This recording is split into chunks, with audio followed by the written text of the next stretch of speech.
বাড়িতে কি সাপের ডিম বেরিয়েছে। সাপের ডিম, চলো দেখাই, চলো সাপের ডিম।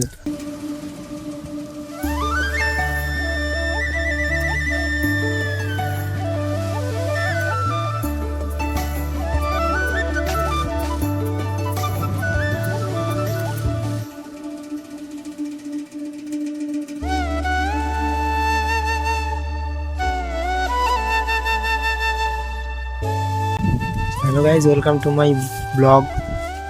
তো আজ চলে আসছি মাঠে, কাজ থেকে একটু আগে বাড়ি এলাম। তো কি করব ভাবছিলাম, তাই একটু মাঠের দিকে এসেছি। মাঠের দেখো ভিউটা কত সুন্দর, ফুল ফুল করে বাতাস উঠছে, হালকা মেঘলা ওয়েদার। মা বলেছিল যে আমাদের লাড়া জিনিসটা কি তোমাদের দেখাই আগে, চলো। মা বলেছিল যে হচ্ছে লাড়ার কাঁড়িতে কি সাপের ডিম বেরিয়েছে। সাপের ডিম, চলো দেখাই, চলো সাপের ডিম। লাড়া হচ্ছে ধান গাছের গোড়াকেই লাড়া বলে। লাড়াটা আগে তোমাদের দেখাই, তারপরে হচ্ছে লাড়া। এই যে কাঁড়ি আছে ওটা হচ্ছে লাড়া।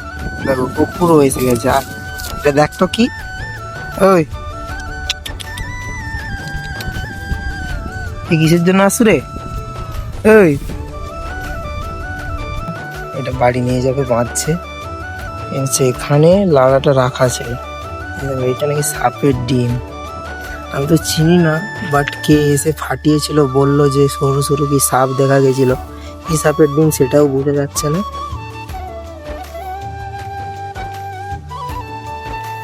দেখছো, একদম আঙুরের থোয়ার মতন লাগছে। তোমরা যদি কেউ জানো তো জানাবে, অবশ্যই জানাবে। তোমরা যদি কেউ জেনে থাকো যে এটা কিসের ডিম, অনেকে জানে হয়তো। যদি কেউ জেনে থাকো কমেন্টে জানাবে। আর আমাদের মাঠের ভিউটা কেমন লাগছে অবশ্যই বলবে।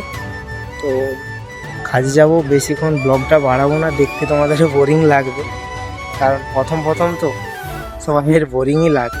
তো যাই হোক, কাজে যাব। আজকের জন্য এতটাই। টাটা।